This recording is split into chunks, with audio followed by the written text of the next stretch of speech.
All right, all right, all right, all right. It is a great day in South Florida. My name is Chris Igoe. We are doing big things, getting stuff done, and I am going to stay on the road and pay attention to it while I'm driving. But today we are going to talk about the thing that everybody is talking about or thinking about right now as it relates to real estate basically everywhere, which is, have we hit the top of the market? Are we here? And that's what we're going to dive into today. So today is April, oh dear God, I don't even know what day it is. It is Thursday, the 6th, maybe the 7th. I'm not 100% sure.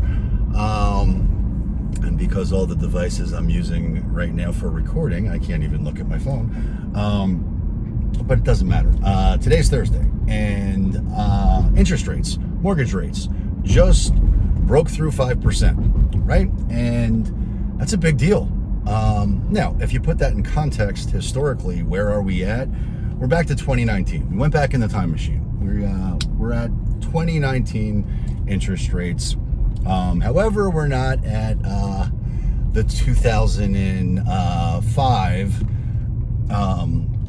lending standards, right? So one can build an argument that we are in a better position overall because the loans that have been written are real loans. They're qualified buyers. They have solid financials to sustain their economics, which is great.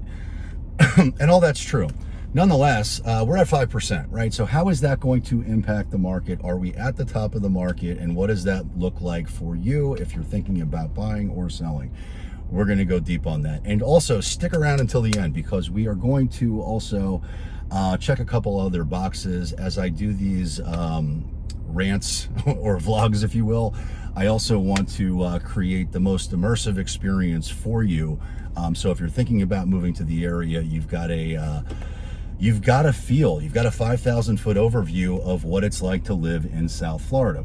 So I am committed to creating the most immersive experience for you. And if there is an area that you want covered, let me know. I'm happy to do that. But right now we are headed to check out the agricultural reserve that exists on the other side of Boynton Beach Boulevard on Acme Dairy Road. Now you'll notice we've got agricultural land over here that is for sale. We have agricultural land over there on the other parcel, also for sale. But all of this used to be agricultural land, and since then it's been developed, and it's all been sold off or being developed or whatever the case may be.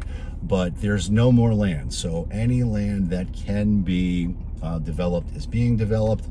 And I'm just going to showcase one of these opportunities that exist directly across the street from Sunset Palms and the Canyons Enclave. Now, catty corner to us, there is, you can see they're doing construction over there.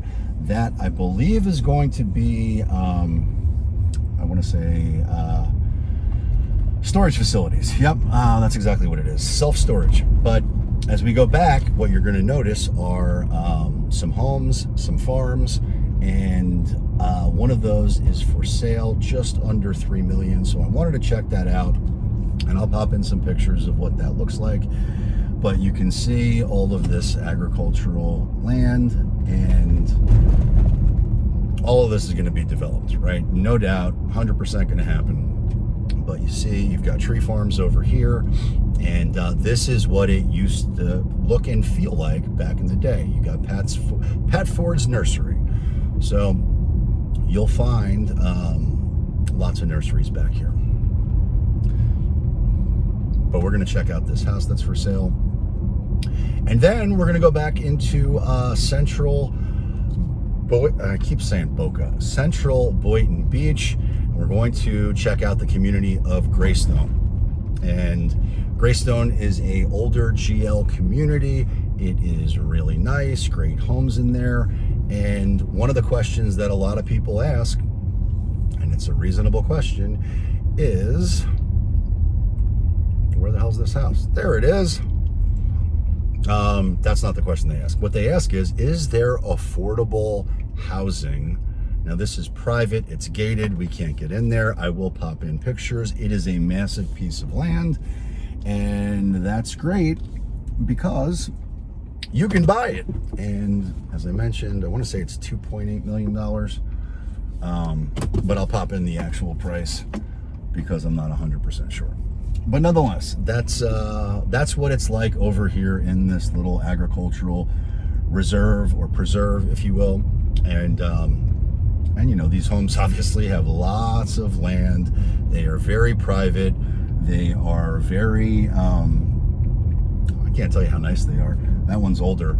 I have no idea what they've done on the inside, but the property that is for sale is totally done up. It's totally updated. It's modern in the interior. It's very private. And if that's what you are looking for, then it's available. It's just super pricey.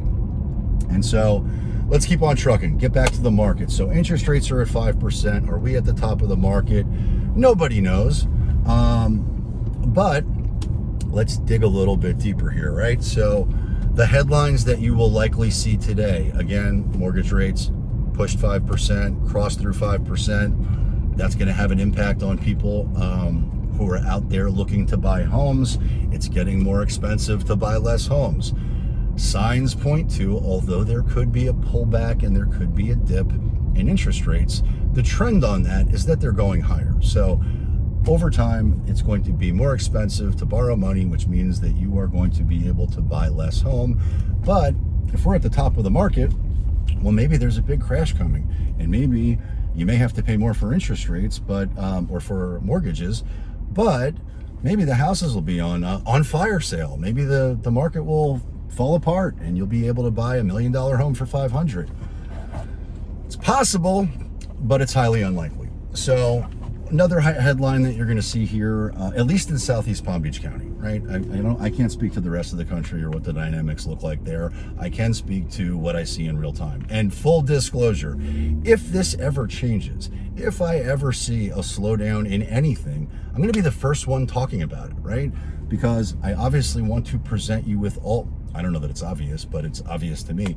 I'm always going to present you with all the information so that you can make the best decisions for yourself, for your family, and for your financial bottom line. But in fact, and I'm not going to break my arm trying to pat myself on the back here, I just put a buyer into the highest, it hasn't sold yet, but it's past the contingencies and the home sale is pending. But when that deal closes, that will be the highest sale in Canyon Trails ever, right? So their question is, are we buying at the top of the market? Which is the same question everybody has. I would argue no, and here's why.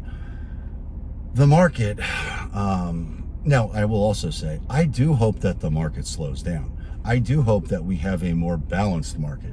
I do hope that we start to see more inventory come on the market and have something closer to 2, 3, 4 months of inventory. That would be fantastic.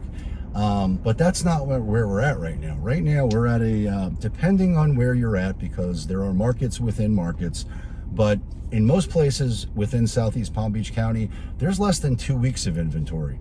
So there are lots of frustrated buyers that are out there that are just going from opportunity to opportunity to opportunity and getting bid out by other buyers who have better terms or whatever that looks like.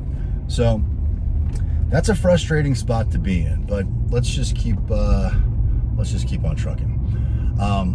So the market, right?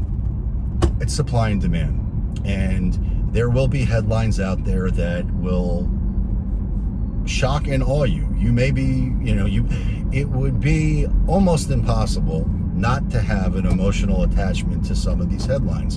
And a lot of that obviously is to drive ratings, but everybody's talking about the market crash. Everybody's talking about the bubble. Everybody's talking about all the different dynamics that exist in the world right now. And they're all real. But what I do see is institutional money, the big money, the hedge funds, the institutions, the BlackRocks, the Blackstones, the real money that exists in the market. They are out there buying these homes hand over fist any place they can. And What I suspect that is for is to create a portfolio of rental properties where their intent is not to flip them like what we saw in the Great Recession. I don't think that's the play at all. In fact, they've stated it's not the play. What they intend to do is buy at market value, and unlike Zillow, who then proceeded to offload all of those inventoried homes and all of those bad purchases, they offloaded them to institutions. So all of that inventory, it's not like it went out there and flooded the market and crashed the market like some people had said would happen. And I'm not going to name names like Reventure Consulting. Bad Chris. I said it, sorry. But they didn't flood the market with that inventory. No, they offloaded it to these institutions, and these institutions were happy to gobble it up.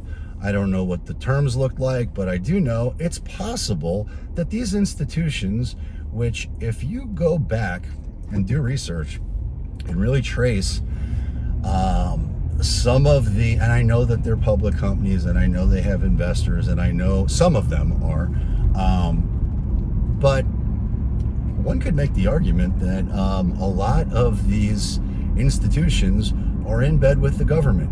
The government has gone out there and said that they want to hold 30% of the inventory that exists right now. Well, how are they going to do that? Well, if you have the institutions in your back pocket, that would be one way.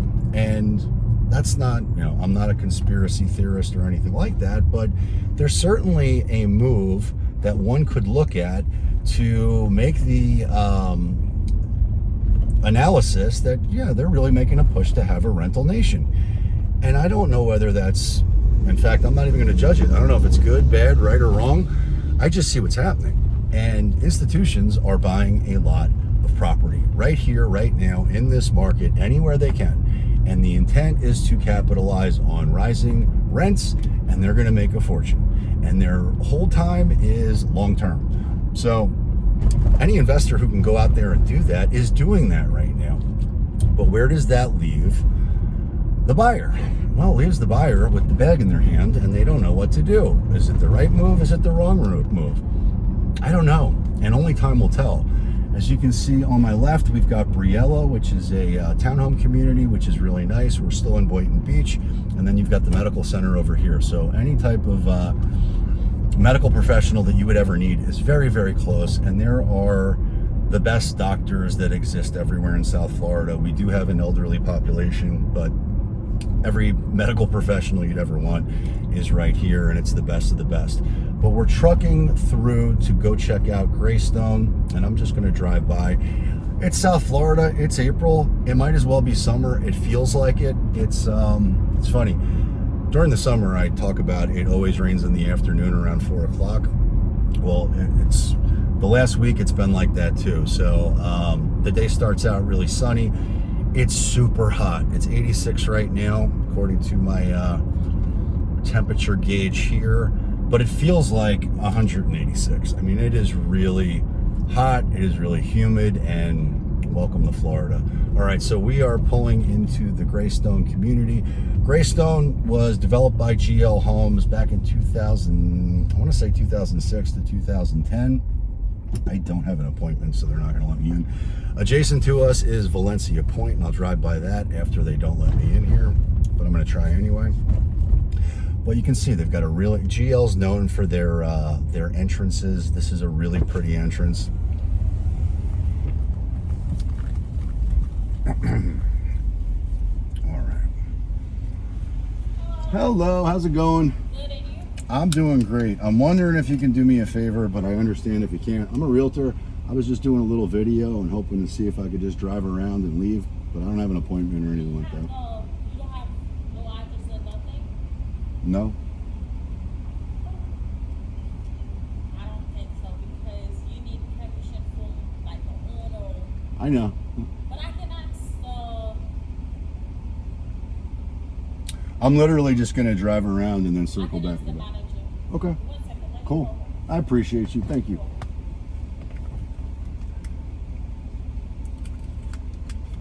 But you can see you've got the tree-lined streets. It's really pretty.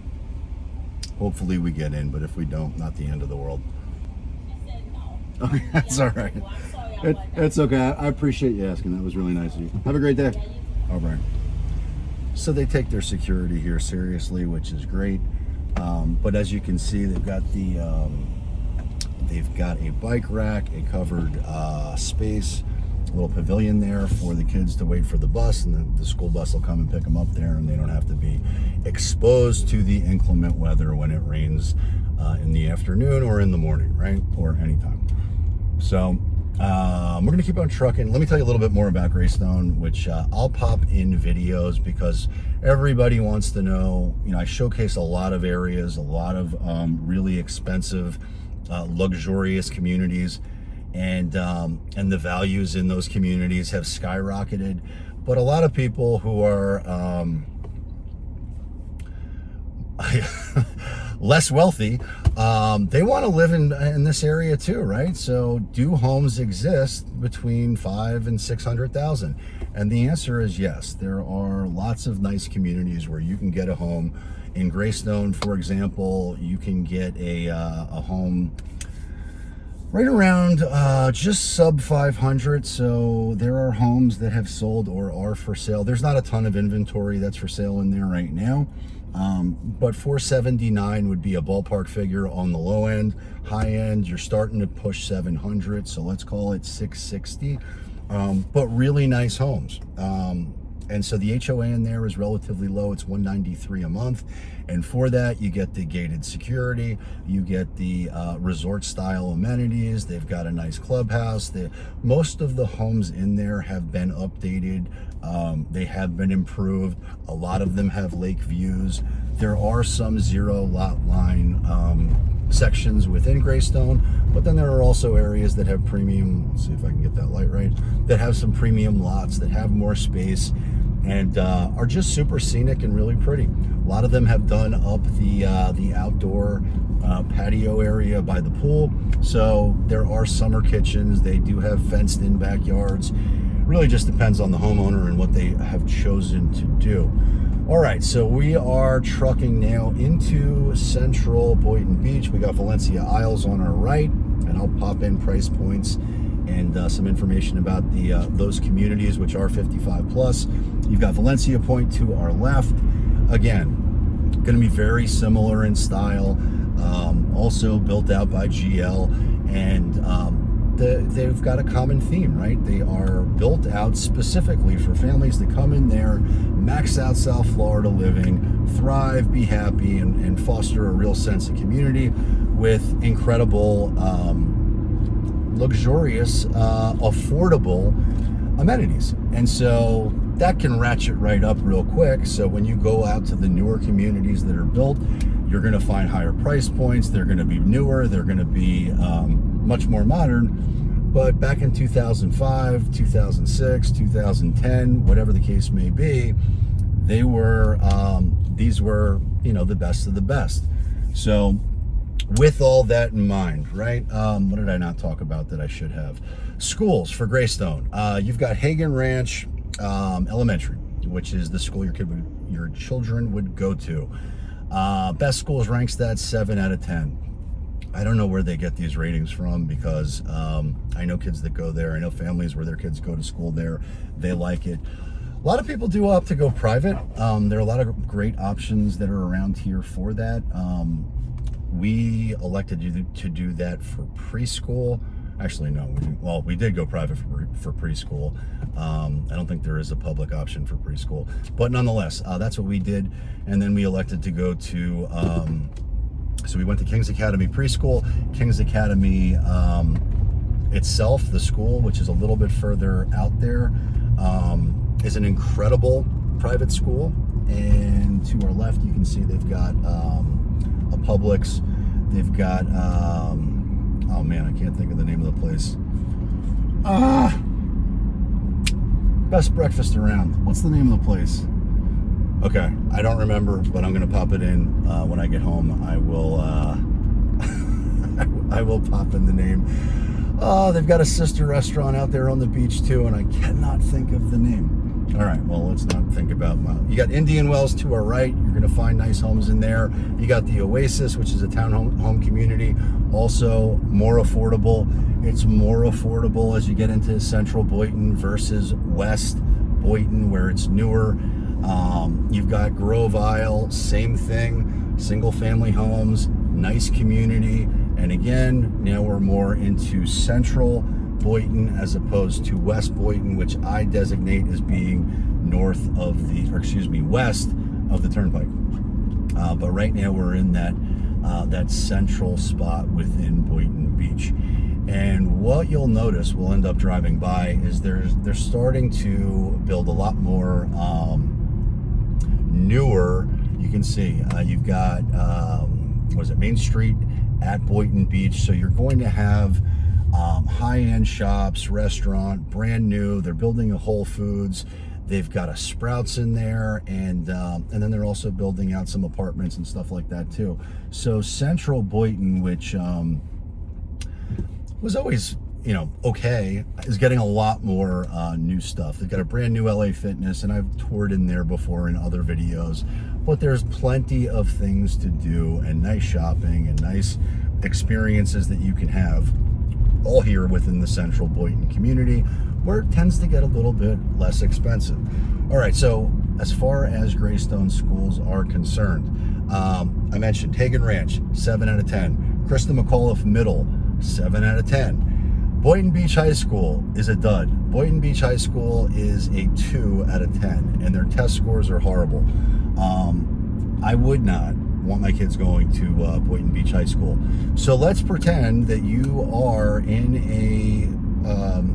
a home that's zoned for a school that you absolutely don't want your kids in. Is there a option for you to elect a different school? Well, the answer is yes. So there are magnet schools that you can apply for. Separate to that, if you were stuck in an area, Boynton Waters to our right, another nice community. If you're stuck in an area and you don't want your kids to go to school there is a program called the Choice Program, which I will pop in a link for, as well as an image of. But you can apply, assuming the school, or as long as the school that you are attempting to win that spot for has availability, then you can win the option to be able to have your kids go to school there, which is great. So you're never really stuck or trapped in a school that you don't want to go to. There are other options, and of course you can always elect to go private. So let's see, what else? GreyStone. I know we're not near GreyStone right now, but that's okay. There are also, so we're talking about single family homes right now, but within GreyStone, they also have townhomes.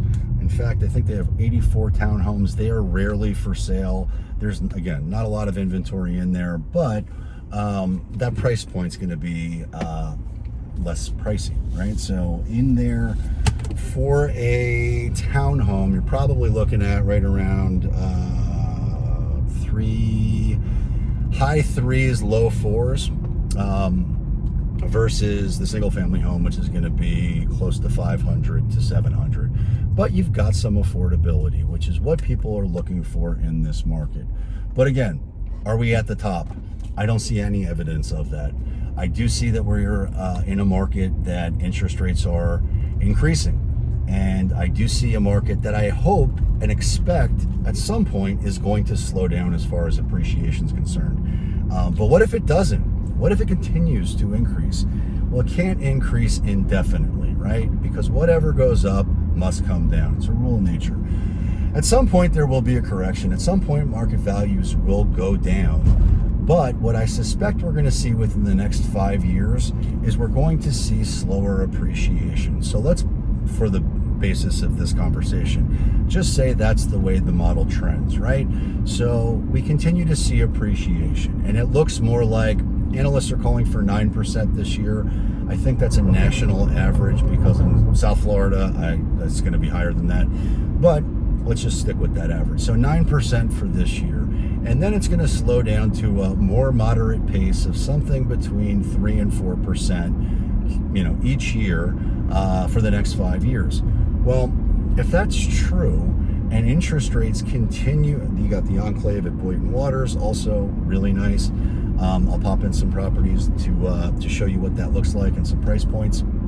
But what does that mean? It means you're getting, if you are not a cash buyer and you're going to be using financing, it means that you're going to be in a really bad position to max out South Florida living. And so then it becomes an opportunity cost conversation. What and your why? Why do you want to do this? Why have you decided that you want to be in South Florida? Because if you sit on the sidelines and wait, which again, I'm not trying to talk anybody into or out of, but if that's where you're at and you're waiting for the market to pull back, you're waiting for interest rates to pull back, and they don't, and we're not at the top of the market, which I don't think we are, then that means when you are ready to buy in that 5, and I'm just going to stick to the 5 years, that means that you're going to be paying much more in interest for far less home, which is much more expensive. And that's what I absolutely don't want. I want you to live your life now. I want your family and your kids, if you have them, to max out South Florida living now, and I don't want you to miss the boat. So again, that's not to scare anybody into doing anything.